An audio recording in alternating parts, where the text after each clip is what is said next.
Hello and welcome back to Growing Up in Scientology. So today I want to do another How to Speak Scientologese video. I'm pretty sure this is part 2.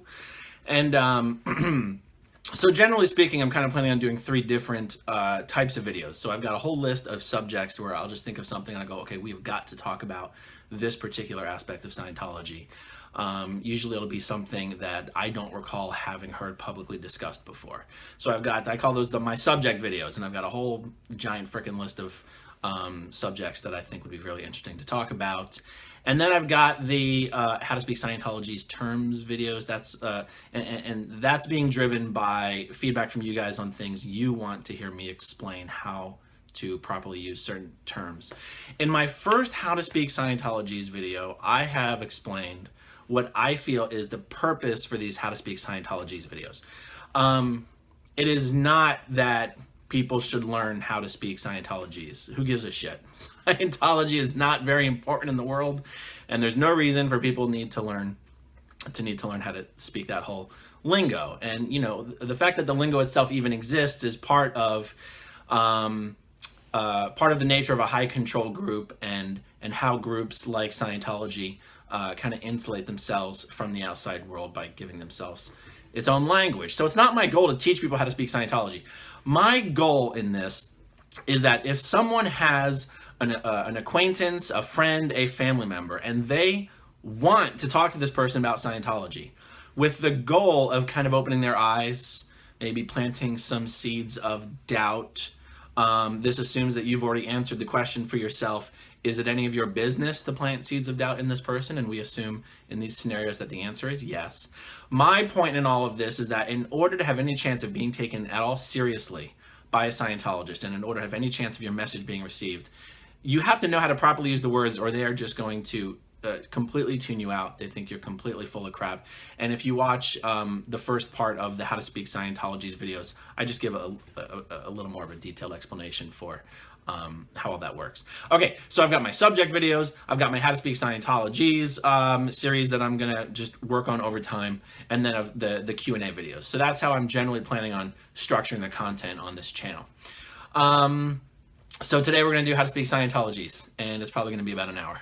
Okay, so let's jump in.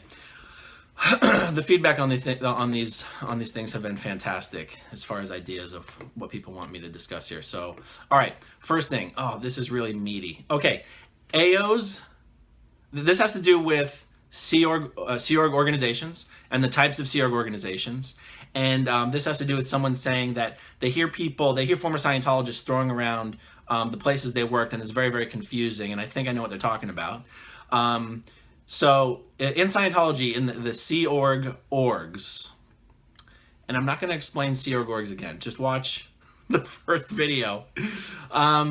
There's advanced orgs and there's Saint Hills. And some orgs are advanced orgs and they're called AOs, and some orgs are Saint Hills and they're called SHs, not really, but you'll see.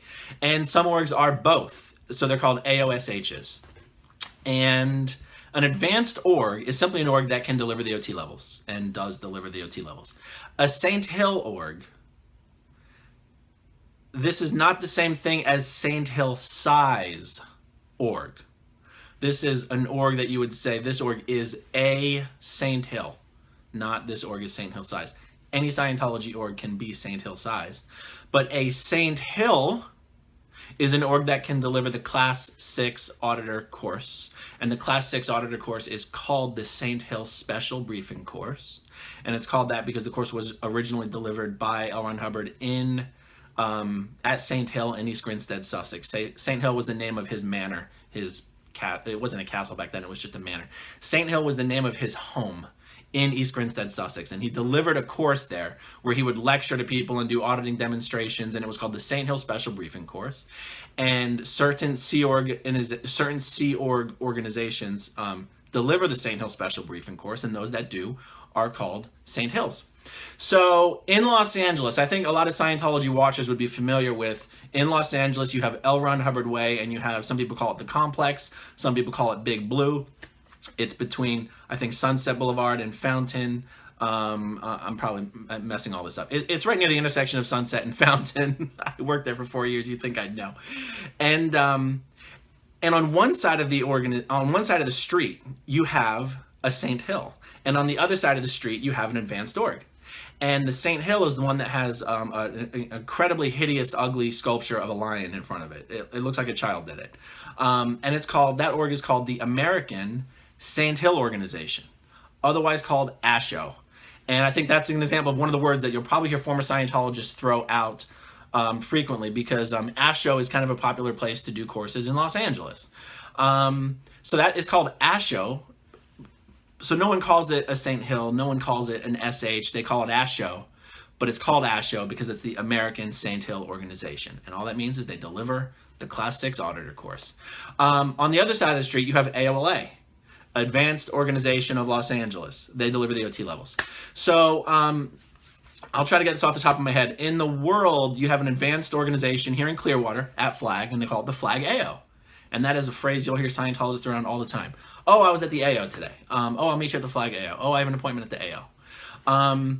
You have an advanced org in Los Angeles. You have an advanced org in Copenhagen, Denmark. You have an advanced, and that's called AOSH EU, AOSH Europe. Yeah, the Sea org in Copenhagen is called AOSH EU, Advanced Org St. Hill Europe. You have a Sea organization in East Grinstead, Sussex. It's still called St. Hill, but it's also called AOSH UK because it's an advanced org. They deliver the OT levels, and it's a St. Hill. They deliver the Class 6 Auditor course, and it's in the United Kingdom. You have an AOSH ANZO. Well, you have an AOSH in Sydney, Australia. They call it ANZO, Australia, New Zealand, and Oceania. And the Free Winds ship is also an AO. I think I can say that. I think that's accurate. So it doesn't really matter where all the AOs are. Just know that that's what it means. So if someone says the AO or AOLA or St. Hill, if someone says I was at St. Hill, that means I was at St. Hill in East Grinstead, Sussex. If you hear someone say, my org, Philadelphia went St. Hill size, said absolutely no one ever. But St. Hill size is a different thing. That's where L. Ron Hubbard set these criteria for how big an organization should be. Okay, LRH has metrics he's laid out for how big St. Hill was as an organization when he was personally running that organization in St. Hill. And those metrics are called St. Hill size. And orgs try to get enough people in and make enough money every week to achieve St. Hill size. And basically, it's impossible to achieve St. Hill size because people don't give a shit about Scientology these days. And LRH set these metrics for how big the organization was when he was personally running it. But when he was personally running the organization, first of all, he's L. Ron Hubbard. He's the guy who invented the whole fucking thing. Of course people are going to want to go to that organization if they get into Scientology. And also that organization was like, it was also international headquarters of Scientology. Like everyone from all around the world wanted to go to St. Hill if they were Scientologists. But that's not true for your average Scientology organization. The Philadelphia org doesn't attract people from all over the world. So the idea that any one org could truly and consistently achieve the same statistics that St. Hill achieved in East Grinstead when LRH was personally running it is kind of stupid. All right, anyway, moving on. Next comment. I have studied and researched until I was blue, and I cannot find the definition for A equals A equals A. Will you help me out with that and explain the concept a little? Okay. Saying A equals A is actually a very common phrase in Scientology. And this is something that came from the book Dianetics, and it's something that is a commentary on how L. Ron Hubbard says the reactive mind works. The reactive mind is just the subconscious mind. There's really almost no difference, if you ask me, between how L. Ron Hubbard describes the reactive mind and the information that's out there about the subconscious mind. Obviously, Dianetics uses its own, new fake pseudoscientific language, but it's really the exact same thing. A equals A is the concept that the reactive mind, the subconscious mind, records moments of pain and unconsciousness. So let's just take childbirth because it's easy. Let's say a baby's being born and it's got the umbilical cord wrapped around its neck, and someone in the birthing room or whatever says like, "Oh my God, he can't breathe." Okay, that in Dianetics would be considered a moment of pain and unconsciousness for the baby, and that incident and those words would be recorded in an engram. An engram is just the recording of the pain and unconsciousness. And that command later on can react on the person later in life when, let's say the person's kind of tired and hungry, and let's say there's some things in the present time environment that sort of approximate the conditions in the environment at the time of the birth. So maybe this person would start to feel like they couldn't breathe, or this person would maybe develop chronic asthma or something. This is the concept of how L. Ron Hubbard says the reactive mind works. So A equals A was sort of an explanation from L. Ron Hubbard that the reactive mind does not logically differentiate between things that are in fact different. The reactive mind does not differentiate between the moment in time of me sitting here right now or the moment in time when I was born. And that it says A equals A equals A. And I've been thinking about this, whether that truly does make sense. Like, what would be is there a better way to explain that? Like, if you said A equals B equals C equals D, that actually, I think, would more accurately communicate that the reactive mind does not differentiate between different values. Everything is equal to everything else. A equals B equals C equals D. Instead, he says A equals A equals A equals A. And to be perfectly honest, until I just sat down to get ready for this, it never quite occurred to me that that doesn't make any fucking sense. So if anyone's watching this video and they think it does make perfect sense, feel free to explain it in the comments below, because, well, yeah, because I want to see what you have to say about it. All right, let's see. Next, the RPF. I would like a breakdown of some of the commonly used acronyms I hear people using, for example, RPF. And I have an understanding that it means someone in trouble or receiving disciplinary actions, but I'm confused. Is it an actual place, or is it just a term used like probation? No, the RPF is something very, very specific. It is not a place. It is not a condition. It is a group, actually.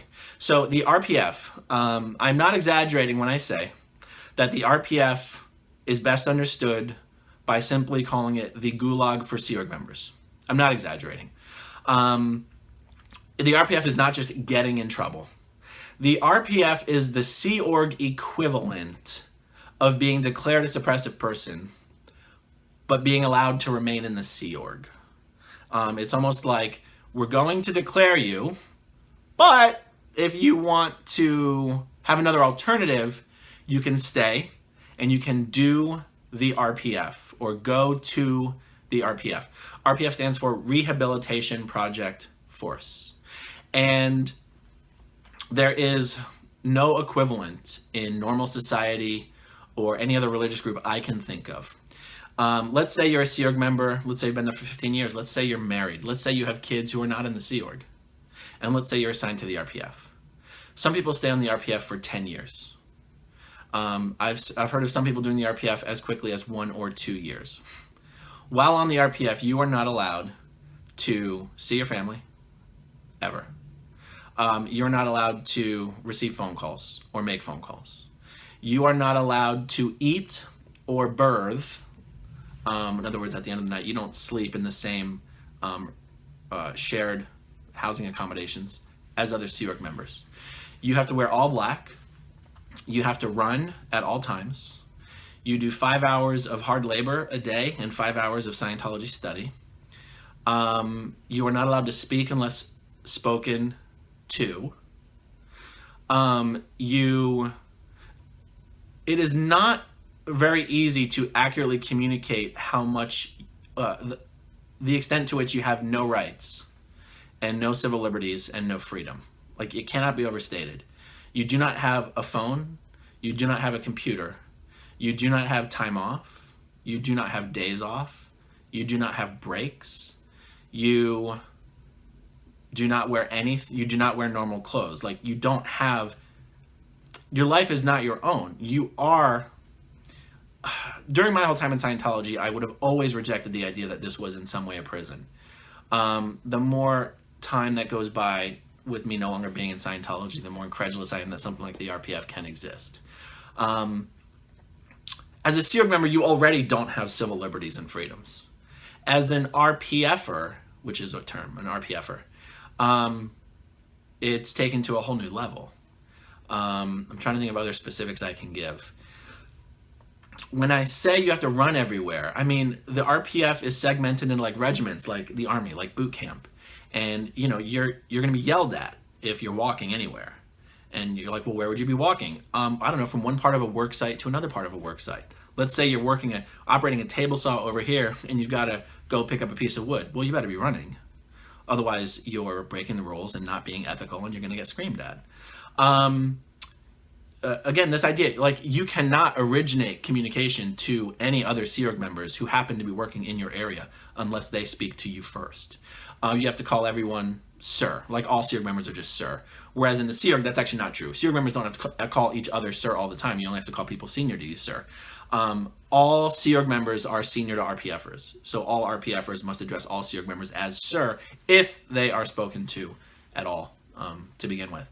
So, you know, I think I've said before that there's only certain categories of people in Scientology who ever have to stage an escape if they want to leave. And someone on the RPF is one of those people. So let me make sure I've really, you know, and again, part of this video is not just to explain these terms, but to explain how they would be used.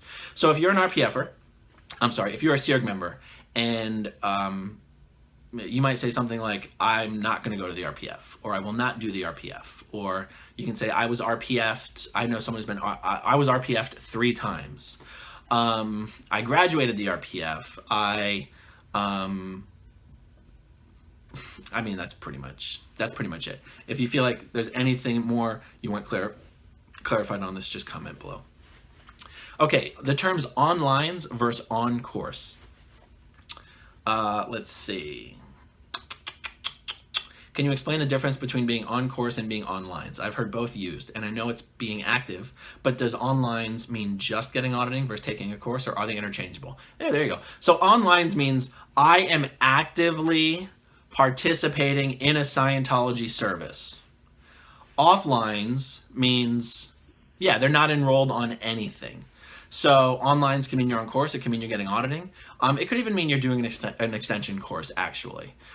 In fact, that was something, the new wave of extension courses were released a handful of years ago by David Miscavige, and there was a big push to get offlines Scientologists enrolled on these extension courses, because he decided, you know what, no Scientologist should ever be offlines. Like, this should be something that doesn't exist. You know, when you're doing a course in Scientology, oftentimes you're really pressured to, like, do full-time 40 hours a week, even though, like, who's got the time for that? But Miscavige knows that a lot of Scientologists are sometimes hesitant to actually enroll on a major course in a church because they know they're going to be pressured to either be there 5 days a week, 8 hours a day, 40 hours a week, or to do nights and weekends. And who wants to give up all that time? And so he's like, look, if someone can't be on a major course, they should always be on an extension course. And so all Scientologists can always be on lines. So I think I answered that. PTS SP. Oh, so much has been said about this. Okay, PTS SP. Let's do this. Let's concentrate on how the terms are used more than all the breadth of how these things could be defined. So SP means suppressive person. That is someone, 2 categories of people that would be called an SP. 1, like your Hitlers of the world. People who are out to destroy and suppress and are against the idea of people bettering themselves. Think of every movie villain that you can think of, and we probably call those guys SPs. PTSs are people connected to those SPs. They're called PTSs kind of for a selfish reason from Scientology's viewpoint, if you ask me. One of the concepts here is that, well, PTS stands for potential trouble source. What that really means is a potential source of trouble to Scientology. So the idea is that if Joe Schmo walks into a Scientology org with genuinely seeking improvement, and he wants Scientology, and he's there, you know, to actually be helped and to help people, he might get auditing or do training and start to feel better or whatever, and would be a benefit, a value, and asset to the organization. But if he's connected to one of these big bad SPs, who's secretly afraid that Joe Schmo is actually going to get better with Scientology. And if Joe Schmo got better with Scientology and got smarter and wiser and more aware, Joe Schmo might wake up to the fact that this evil SP is actually kind of a douchebag, and the SP is afraid of that happening. So the SP is determined to invalidate Joe and talk shit about Scientology and tell Joe that he's a piece of crap and Scientology is not helping him. And from the viewpoint of Scientology, the SP, if he really sinks his hooks into Joe, Joe might do a 180 and decide that he's not really down with Scientology and he wants all of his money back. Or Joe might go talk to a reporter and, you know, blow the whistle on the whatever's going on in the organization. So this is actually really why this thing is called a potential trouble source, is why someone who's connected to an SP is called a potential trouble source, because it's a potential source of trouble to the Scientology organization. Now, there's other ways this word PTS is used. L. Ron Hubbard wrote a bulletin that says all illness, all accidents, all fuck-ups stem directly and only from a PTS condition. In other words, you're connected to an SP in your present time environment, or you are constantly being unwittingly reminded of an SP in your past, or an SP in a past life. Right? Okay, so there's no way in Scientology to get around this idea that if you get sick, ever, have an accident, ever, or make mistakes, that you're PTS. And if you're PTS, you have to do a PTS handling. You've got to sit down with someone across the desk from you on an e-meter, and you've got to come up with the answer for who it is you're PTS to. This fact that Scientologists have to go through this bullshit process every time they get sick or whatever, is why Scientologists are so paranoid about getting sick. I know there's some people watching this video who are going to think I'm completely generalizing, and I might be a little bit. But Scientologists do not like admitting that they're getting sick. Do not like, because if they get sick, they have to admit it. And if they admit it, they have to say they're PTS. And if they say they're PTS, they have to get a PTS handling. And one of the things L. Ron Hubbard said about being PTS is that in order to be PTS, you have to have already been a bad boy or a bad girl in order to have predisposed yourself to being suppressed. In other words, if you hadn't done things that you were embarrassed to reveal, you would not be so easily suppressed. So there's this whole can of worms surrounded with getting sick in Scientology, even something like getting the flu. If you get the flu during flu season, you are told you're PTS and you have to get a PTS handling. Even if, other than the flu, there's no evidence that you have any connection to a suppressive person. And one thing I always thought was kind of ironic is that in Scientology, many of the higher level SEAL members will get flu shots. And I remember thinking to myself, well, wait a second. If we're saying that you can only get the flu if you're PTS,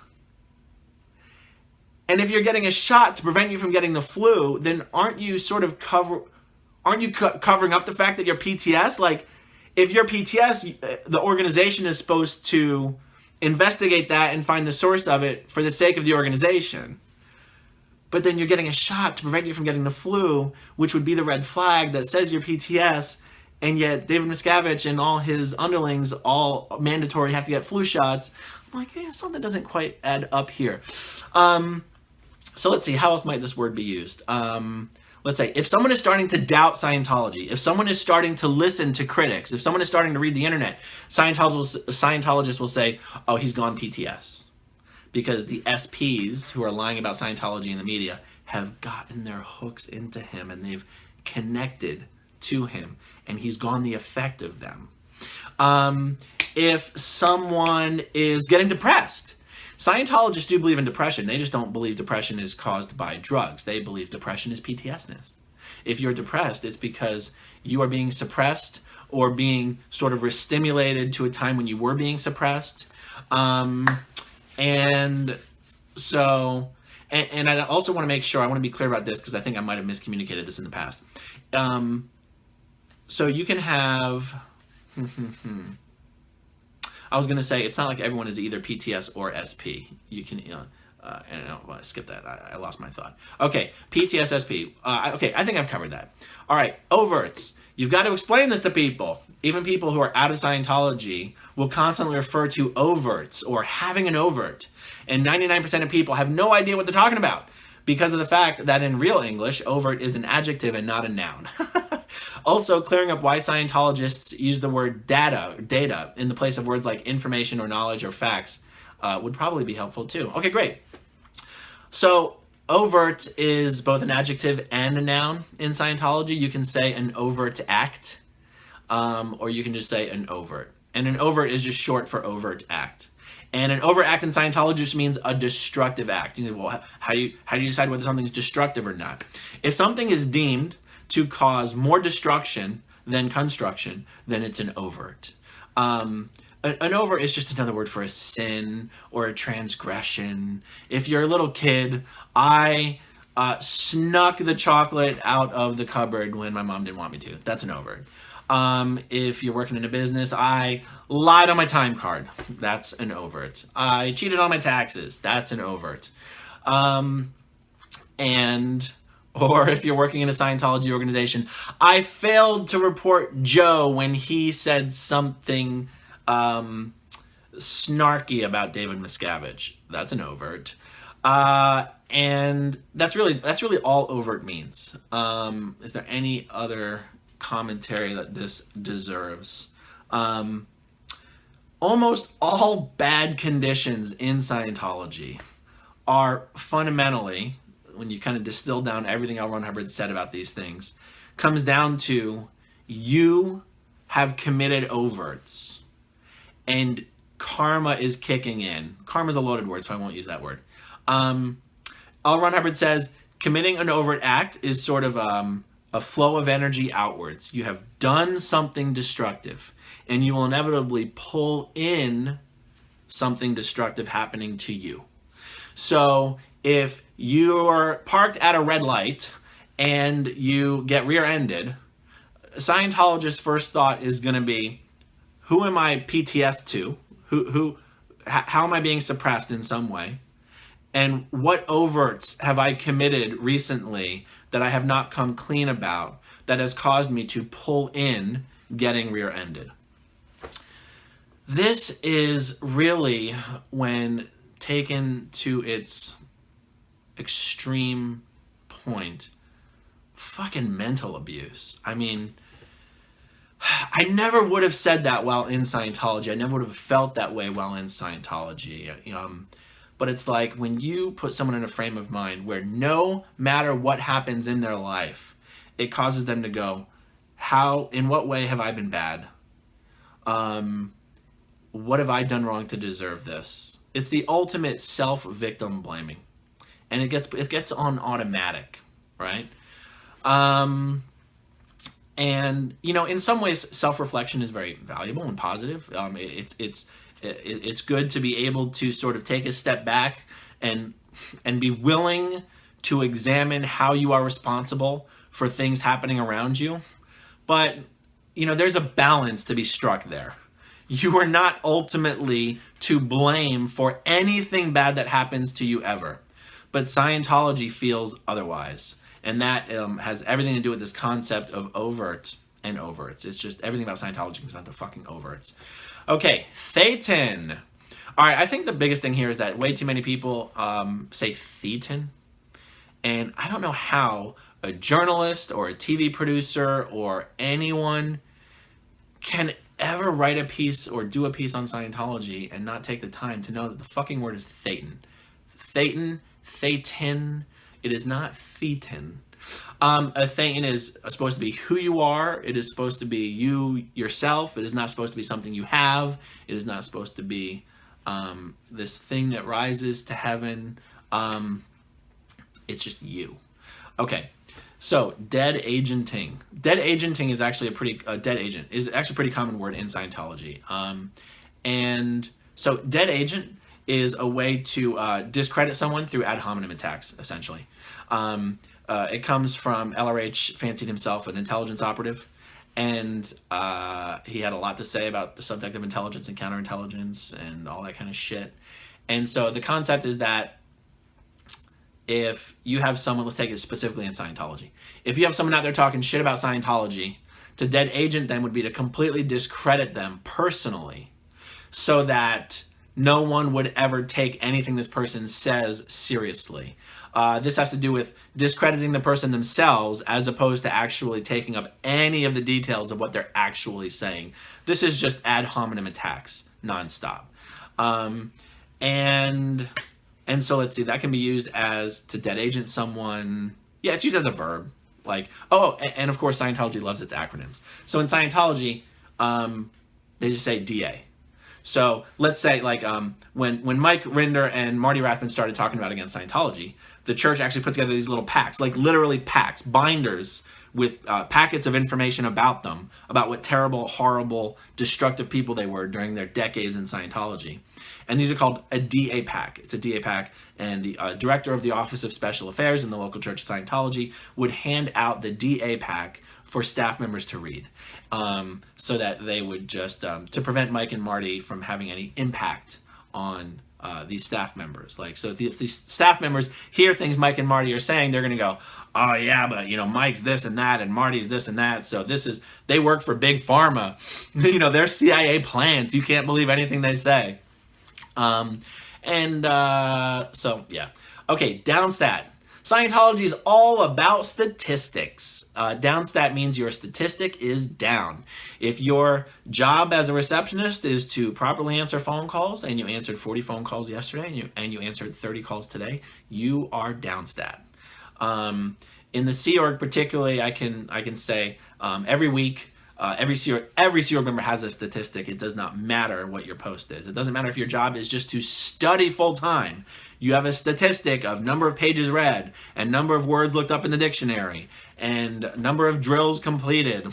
And at the end of each week, the up stats go to one side of the room, and the down stats go to the other side of the room, and the up stats get to have pizza, and the down stats get to clean the org.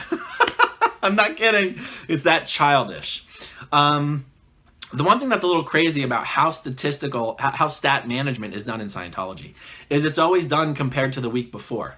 So let's say it's Christmas week. You're not allowed to compare your statistics on Christmas week to the Christmas week of the year before, which is what would actually make sense. You're only allowed to compare your statistics on Christmas week to the statistics before Christmas week. But of course, all the public leave on Christmas week because no one in their right fucking mind wants to be in the org getting auditing or doing course on Christmas week. And that's why the holidays are a terrible time to be a Sea Org member. Everyone's always frantic. Everyone's always trying to convince people to come in. Everyone's trying to convince people not to go on vacation. It's also one of the reasons why Sea Org members, it's very, very hard to get any approval to take time off during the holidays because everyone's statistics are down during the holidays. And you're not allowed to be rewarded when your statistics are down. And taking time off is considered an award, not a right. And so that's what downstat means. It means my stats are down. Okay, cause over life. I have no idea what they're talking about when I hear people say this. Could you explain this? Cause over life is the goal of Scientology. It also happens to be the very specific thing you're told you obtain when you finish OT7, which is kind of a contradiction because there's a lot more Scientology to do after OT7, so whatever. Cause over life, it really has to do with a state of mind. Cause over life means I kick life's ass. Life does not kick my ass. You have to remember that the concept of Scientology in general is that you are a Thetan. I say Thetan. For some reason on the videos I like to pronounce my T's. Thetan. You're a Thetan, and you are essentially natively godlike. Not essentially. You are natively godlike. You can create and destroy planets and universes at will if you had your native abilities that you had trillennia before you decided to destroy yourself and make yourself stupid and weak. And so cause over life is such a broad, it's such a broad concept, but it's that way intentionally because you have Scientologists who have absolutely no evidence or reason to believe they have achieved anything like their native godlike state that they're promised exists. And yet they're convincing themselves that they are becoming more and more cause over life as they go up Scientology's auditing levels and training levels. And so people come up with the most absurd anecdotal stories of how they are cause over life.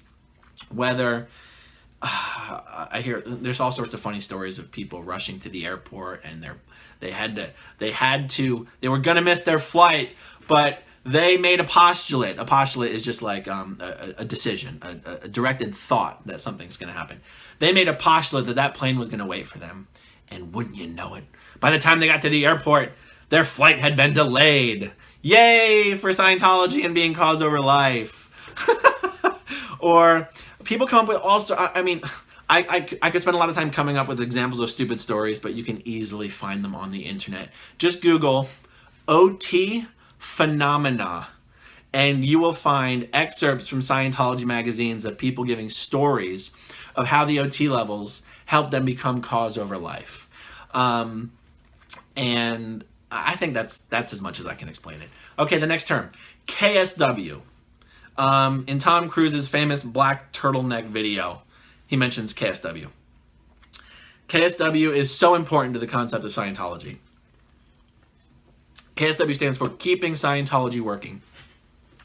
Keeping Scientology Working is the name of a policy letter that L. Ron Hubbard wrote in 1965. He had this policy letter reissued to all Scientologists and said, this is the most important policy letter in Scientology. This policy letter is to go as page number 1 in every single course in Scientology. There are 10 steps to keeping Scientology working. And I could probably give them to you off the top of my head verbatim right now, but I'm not going to because I don't want to fuck it up. But this policy says, the crux of this is L. Ron Hubbard is the sole source of anything valuable in Scientology. No one else contributed anything of value. In order to keep Scientology working, all Scientologists have to study everything L. Ron Hubbard wrote to whatever degree possible. They need to fully understand it. They need to fully understand that there's no other way to do it. They need to actually do it properly so they gain confidence that there is a right way to do it and there is only one right way to do it. And they need to run around and make sure everyone else is doing it properly. And they need to personally, actively prevent anyone from doing it improperly. And if anyone ever says that Scientology doesn't work, you need to attack them viciously, not physically. What did you do wrong? What did you misapply? What did you misunderstand? What did you actually do instead of what you were supposed to do? The crux of this KSW policy is, under no circumstances should you ever tolerate an attitude that someone applied Scientology correctly and didn't get the correct result. So this policy is when Scientology went from becoming sort of a feel-good, hippie-ish, self-help thing to do, if it ever was. I'm under the impression that's kind of how Scientology was in the 60s.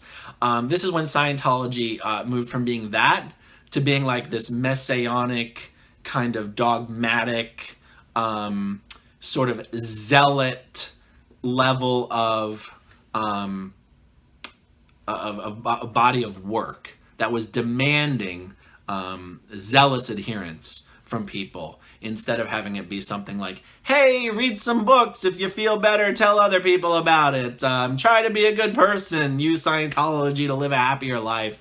I think independent Scientologists these days probably view Scientology more along the lines of, do whatever good you can do with this information, help people try to understand themselves better. But the Church of Scientology is more like, bow down and worship at the words of L. Ron Hubbard, and if you do otherwise, we're going to kick you the fuck out. So that's what KSW means. So not only is there a single policy letter called Keeping Scientology Working, but there's a series of policy letters that have various titles. One of which is technical degrades. Another title is quality counts. So there's a series of policy letters. There's probably I don't know, somewhere between 15 and 30. I really don't remember. And at the top of the policy letter, it will just say, this policy letter is Keeping Scientology Working Series number 1, Keeping Scientology Working Series number 2, Keeping Scientology Working Series number 3. So how does this word get used? This word does not get used as a noun. You don't say, you need to KSW. They don't say that.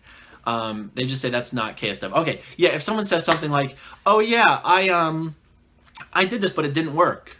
A Scientologist would say, hey, that's out KSW. Okay, so I just opened up a can of worms. Scientologists use the terms in and out in unusual ways. In means that something is being done correctly, and out means something is not being done correctly. I saw this really awkward Tom Cruise interview where he was scolding a reporter that kept asking him about Nicole Kidman. And he said, "Put your manners in. Put your manners in." Now, I'm pretty sure that's not normal for people to use the word in that way. But what he was saying is, your manners are out. Oh, this phrase is used all the time in the Sea Org. That's out manners. And get your manners in. Oh, God. They say this all the time. Oh, fuck, it is so annoying. Okay, so back to KSW.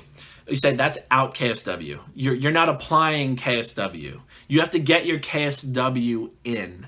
And it just basically means, yeah, stop being wishy-washy about whether you think Scientology really works, and stop accepting wishy-washiness from others. Okay, what do Scientologists mean when they talk about congresses? Good question. So a congress was an event that LRH would hold in various cities around the world, wherever there was a Scientology organization, and the organization would round up as many current Scientologists and as many non-Scientologists as they could get to agree to come to this thing. A congress was sort of an event. It was a speech. I mean, all these things are just LRH talking on stage. So it's a lecture. They're speeches, they're lectures. And the thing that's unique about a congress is that it was supposed to be appropriate for anyone. Like, even someone that wasn't in Scientology is supposed to be able to go to a congress and get what's being spoken about. There might still be words used that they don't understand, but it's intended for anyone. It's intended for the general public. Now, sort of the other side of the coin of a congress is an ACC, an advanced clinical course. So, and the reason I say the other side of the coin is because recently, in recent memory, David Miscavige re-released everything that had ever been written in Scientology. All the books, all the lectures. But the lectures are roughly divided up into congresses and advanced clinical courses.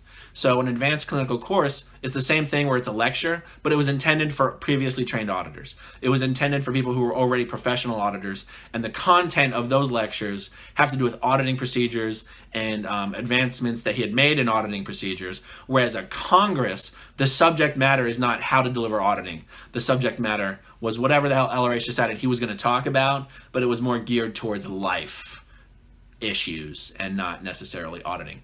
So if someone says, "Oh, I just finished the London Clearing Congress." Well, I wish I still had them. I think I threw them all away recently. It's literally a binder with like 50 fucking lectures in it. It's like 50 CDs. And the CDs have transcripts and they have glossaries. And yes, they still use CDs. And it's just all of the lectures that LRH gave at that time in that place to those people. And prior to David Miscavige re-releasing all of these congresses and ACCs, for the most part, Scientologists didn't listen to these lectures because these lectures weren't on actual courses. Some of the lectures here and there would be put onto the courses, but by and large, it was sort of a waste of time to listen to the congresses because it wasn't getting you further up your training or your auditing up the bridge. And so Miscavige re-released all these things and turned them into their own courses and made them mandatory. So this is one of the ways that he kind of completely changed how Scientology is even done recently and how it's studied. And there's a shitload of them. So if you take all the lectures from the congresses and the ACCs, I mean, guys, it's probably 1,000. It's probably 1,000 lectures, and they're usually 1 hour long. And Scientologists actually have to sit down and listen to all this shit. I mean, I never did. Around the time that those things were being released, I left the Sea Org. And thank God I did, because all the Sea Org members were being told to listen to these things, and they're 2.5 hours of study time per day. Oh my goodness. All right. So let's see. Congresses, DevT. Oh, that's a good one. Oh boy. Okay. DevT is short for developed traffic. The best way to explain the concept of developed traffic is creating inefficiency and busy work that eats up time and energy and prevents actual production from getting done. DevT is probably one of the most commonly used words or acronyms within a Scientology organization. So, I mean, there are policy letters that go on for dozens of pages listing out in detail with examples all the different various forms of DevT, of what is considered DevT. Here's an example. You ever have someone call you, leave you a message, then send you an email, and then send you an email, send you a text, and then call you to see if you got them? Well, if you were a Scientology administrator and if you had a junior who did that to you, you would be like, stop fucking DevTing me. DevT can be used as a verb, and it's also used as an adjective. You say, this is DevT, you're being DevT, you're creating DevT, this is DevT, you're DevTing me. Oh my God, it would be so funny if non-Scientologists started correctly using this word to Scientologists. This is DevT. Okay, here's another example of DevT. If you're in an organization, and any organization, and a junior comes to you to ask you to make a decision about something, but they don't give you enough information to even allow you to make an informed decision. And let's say on top of that, the decision they're asking you to make is actually a decision that they on their post are supposed to make themselves. It's DevT. They're wasting your time. They're pulling you into their job and asking you to solve problems for them. And it's DevT not only because it's not your job, but because they're not giving you enough information to make the decision. You don't have to go in and get all the information yourself. So, okay, so in an organization, that would be called DevT. And if the senior in this scenario did decide to jump in, investigate to get all the information, and make a decision, he would also turn around and write a DevT report on the junior with the specifics on how this person is creating DevT. Okay, I could talk about these things all day, but I also want to be able to cover as much ground as possible. So let's see. Cycle. The word cycle, how is this used in Scientology? Oh my God. This is also one of the most commonly used words in Scientology. The other week, I was selling a property next door to where my mom lives. And my mom was sort of paranoid about having a Scientologist live right next to her because she doesn't want the church to be able to just interfere with her life. And I'd sort of promised that I would try to figure out if prospects to buy this house were or were not Scientologists. And if I determined that they were Scientologists, I would say, look, I've been declared a suppressive person, and if you bought this house from me, you would get in trouble. And there was this guy I was showing the house to for like 45 minutes. He goes, okay, well, as far as I'm concerned, we have a deal.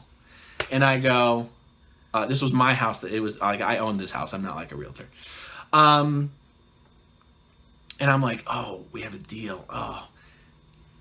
Somewhere as I was spending this 45 minutes with him, I was convinced he was not a Scientologist.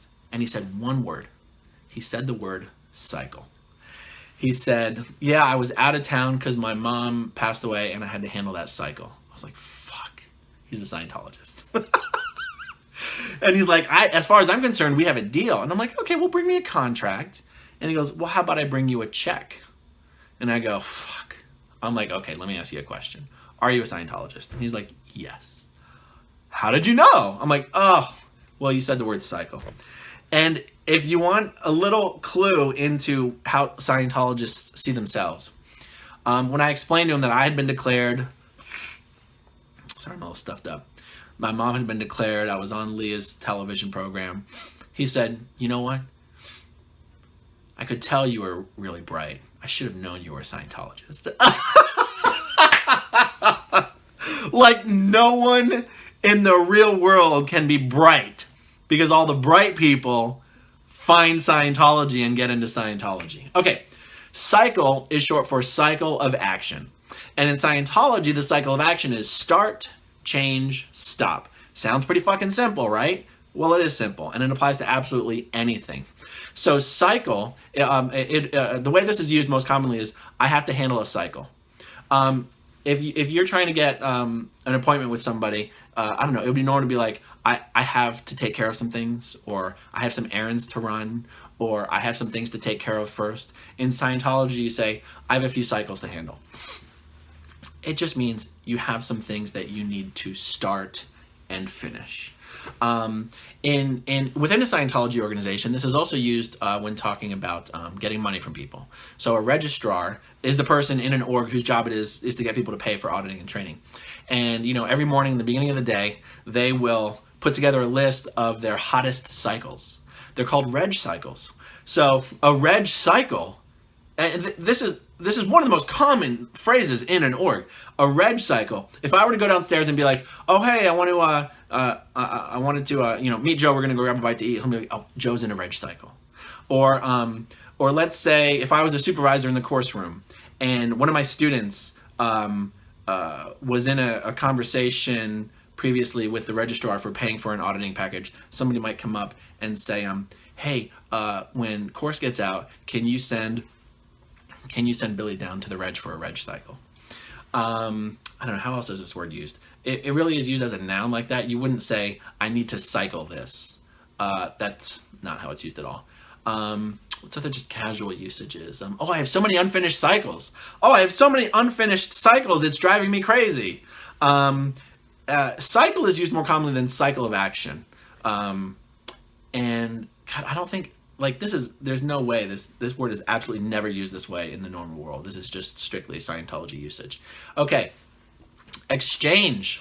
Exchange is a terribly important concept in Scientology because this concept is how Scientology successfully convinces staff members and public that they could never possibly donate enough time and money to Scientology because you could never properly exchange with Scientology what Scientology gives to you, your eternal spiritual freedom.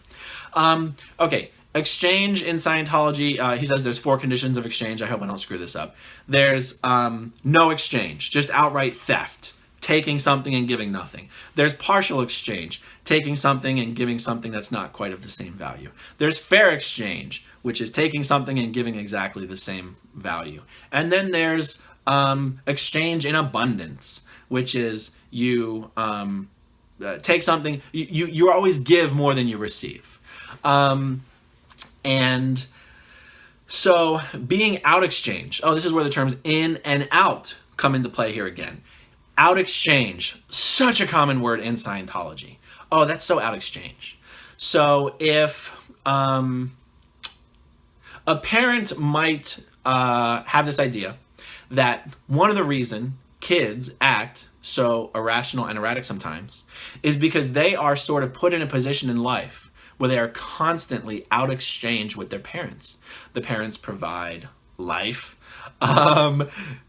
food, shelter, chauffeur services, chef services, whatever, you get the idea.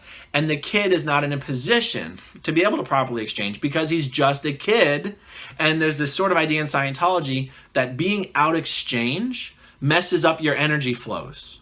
And and the reactive mind, I'm going off on a little bit of a tangent here, but this all relates to each other. And that the reactive mind is composed of energy. And if you're out exchange, you will pull your reactive mind onto yourself, and it will sort of be more easier to go into a stimulation. And so because you're sort of craving energy flows, if you're exchanging in abundance, you're always giving out to people in society more than you're receiving. So you're basically so you sort of keep your bank off of you if your exchange is in.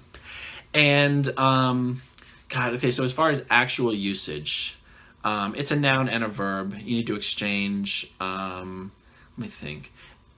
The term is most commonly used in the context of in exchange and out exchange. And out exchange just generally means you're not living up to your end of the bargain. You're not providing what is expected of you. Like if you're a staff member and you get your $50 a week and someone catches you slacking off or something or taking too many smoke breaks, they'll be like, yeah, you need to make sure you keep your exchange with the organization, Anyway, okay. Dramatize. Dramatize is a word used in Scientology to literally mean acting out the contents of an engram, and an engram is one of these recorded moments of pain or unconsciousness. That is like the literal definition, but what it really just means is acting like a dick. If someone's dramatizing, they're exhibiting negative emotions. They're acting hysterical. They are just acting irrationally. The word dramatize is just used. Oh, stop dramatizing. Okay, if someone's complaining, just complaining, whining, being a negative Nancy, be like, oh, stop dramatizing, right? If someone's being part of the problem and not part of the solution, be like, oh, just stop dramatizing and, you know, get your exchange in and put your shoulder to the wheel. We're mixing words. Okay, next one. Out of valence. Okay, in Scientology, valence just means personality. Now, how Scientology goes about adjudicating what is someone's actual personality is an interesting conversation. Because what it really comes down to is you're considered to be more in valence if you're simply acting like everyone else. If someone walks into a Scientology organization and they're goth, or lots of piercings, big earrings, the holes in the ears, half of a shaved head, torn clothes, dyed hair.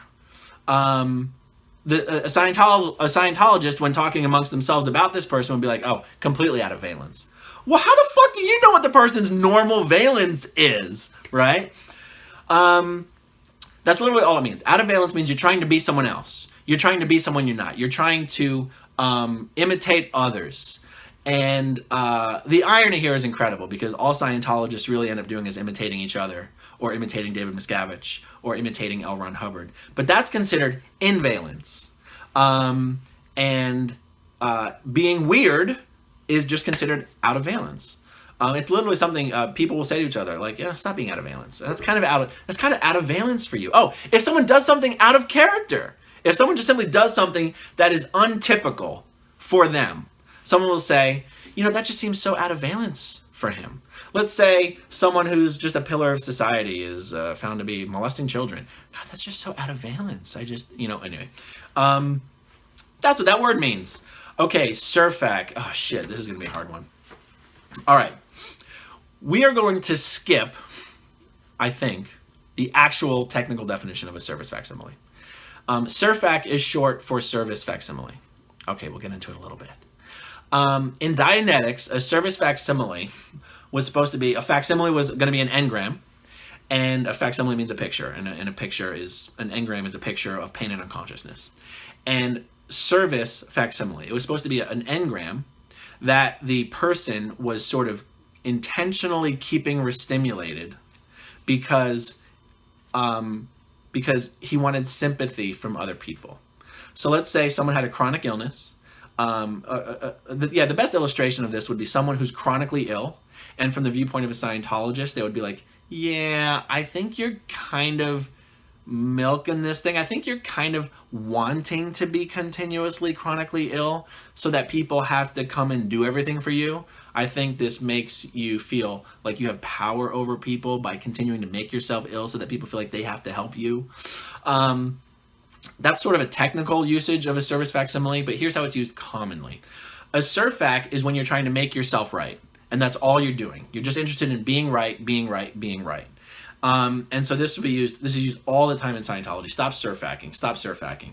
If you're having an argument about something and the other person feels that you are not just logically being open to the information that they're giving you, you're not willing to sort of consider what they're saying, you're being stubborn and you're not willing to change their mind, it would be, you're just surfacking.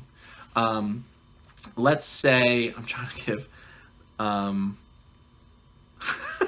the first time I ever feel like I properly used this word in Scientology was here in Clearwater. I was walking down one side of the street. My brother was walking down the other side of the street, and he was about to cross the street. We were both going the same direction, but on opposite sides of the street. And he was about to cross the street, and then when he saw me about to cross the street, he decided to act like he couldn't run against the red light. So for whatever reason, he decided not to do what he was about to do because he saw that I was about to do it as well. And I remember thinking, oh, that was a surfac. And I remember going, this is the first time I've used this word correctly. And again, as I think about it, I'm not even sure that was the correct usage of the word, but it was like he was just more interested in, for whatever reason, making himself right that he wasn't going to cross the street at that time because I was. Anyway, it's kind of a weird example. Okay, so I think we've covered surfac. Source. Here's my question. Source. I understand that sometimes LRH is called source. I'm a boring old Christian, and if we think of this source, that would mean God. Though we never call him that. We prefer the word creator. So what do Scientologists mean by the word source? Is he the source of the tech, the source of Scientology, or something more ambitious? Can there be another source for further tech? Would Scientologists think it is odd for a Wog to use this word? Scientologists think it's odd for any non-Scientologist to use this word. Kind of like, slight tangent. Because David Miscavige has the rank in the Sea Org of captain, at some events, he is introduced as Captain David Miscavige. And yet, at a deposition or something, the lawyers tried to refer to him as Captain Miscavige, which to a Scientologist is hilarious. Nobody calls David Miscavige Captain Miscavige. It's not like in the military, where in the military you can address people by their rank. Sea Org members have ranks, but you don't address people by their rank. And anyway, that's just hilarious, where it doesn't seem odd to introduce him as Captain David Miscavige at an event, but if someone tries to call him Captain Miscavige, it sounds like you're making fun of him. All right, this is very simple. Source just means source of Scientology. That's really it. That's just all there is to it. And it's not even a word that is used very, very often, even though the word does appear in writing often. It's not like LRH signs his memos source. He signs his memos founder. If the memo is for the Sea Org, he signs it Commodore. He never signs anything source. He never signed anything source. But that it is true. Source is used as a word for L. Ron Hubbard in much of the literature of Scientology. And it is considered that no one else could possibly develop or improve upon what L. Ron Hubbard created in the body of work that is Scientology. Okay, the term Wog. This will be the last one for this video. Wog is Scientology's word for non-Scientologists. It's a little embarrassing to realize that in my entire time in Scientology, I was never embarrassed by the fact that we had a word for non-Scientologists. But I was aware that you would never use this word in the presence of non-Scientologists. Like, you couldn't insult a non-Scientologist by being like, you dirty wog. Like, it's just, this word is used so casually in Scientology. Sorry, I'm all stuffed up. I feel like I'm coming down with something.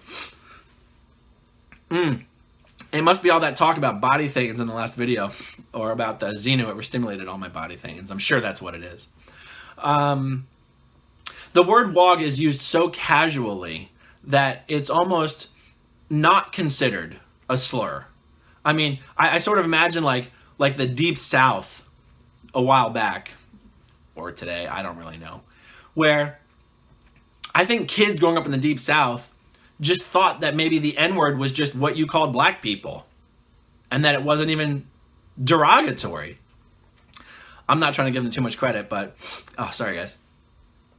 But actually, the reason I say that is because I actually had a Sea Org member tell me this story after he left the Sea Org, about the same age as me, that he did grow up thinking that the N-word was just what you called black people. And he was playing soccer in a mixed group and said something like, hey, pass the ball to the N-word. And people were like, what the fuck did you say? And he's like, what? That's kind of how the word Wog is used in Scientology. This is used as a noun, and it's used as an adjective. So if you say, I have a Wog job. If you're like, yes, I'm on staff at the Philadelphia org, but I have a Wog job. A Wog job means a real job in the real world working for non-Scientologists. Actually, it just means a real job in the real world that's not at the church. Because even if you're working for a Scientologist, you can call it your Wog job. Let's say you have a dentist, a Scientology dentist who employs a bunch of Scientologists. They would say, if someone came out to them and said, "Oh, are you on staff?" "Oh, no, I just have a WOG job. I work at Dr. So-and-so's office." The WOG world just means the world outside of Scientology. A WOG is just someone who's never been in Scientology. If you've left Scientology, you're not called a WOG. You're called an SP. A suppressive person. And what are some other examples? That's so WOG. Oh, someone could say that. WOG think. Oh, if someone's like, "Oh, I can't pay for my OT levels right now because if I pull my money out of my IRA, I'm going to pay a huge penalty." Oh, that's such a WOG. That's such a WOG thing to say. Or, "Oh, how am I going to get my kids into college?" Oh, why are you worried about such WOG things like that? Scientologists do not send their kids to college almost 100% of the time. It's just what it means. It means not Scientology. And God, it would be so funny if more people started using this word when speaking to Scientologists. Or, you know, like, "I was going to invite you into the party, but you probably don't want to hang out with a bunch of WOGs." What would they say? "Oh, no, I like WOGs." "Oh, WOGs don't bother me." All right, that's it for now. We're over an hour, and I do feel like I'm coming down with something. So that's it. So one of my favorite YouTubers goes by the name of Philip DeFranco. And on his channel, he makes it the point to be like, "Look, my effort in what I'm doing here is to have a conversation, a public conversation, and I'm not talking at you, I'm talking with you." And it's one of the reasons I like his channel so much is because that is sort of how I also view what I'm doing. I like talking to people about this subject. I like answering people's questions about this subject because I have the ability to do so. And so I consider these videos to be conversations. And so feel free to leave the comments and send me messages. For those of you that do, you know that I always respond. Because that's how I view what I'm doing with this channel and with these videos. And all right, well, that's all I got for now. I'm probably going to do a few more videos this week. I hope to get around to it, and I'll see you guys soon. Bye.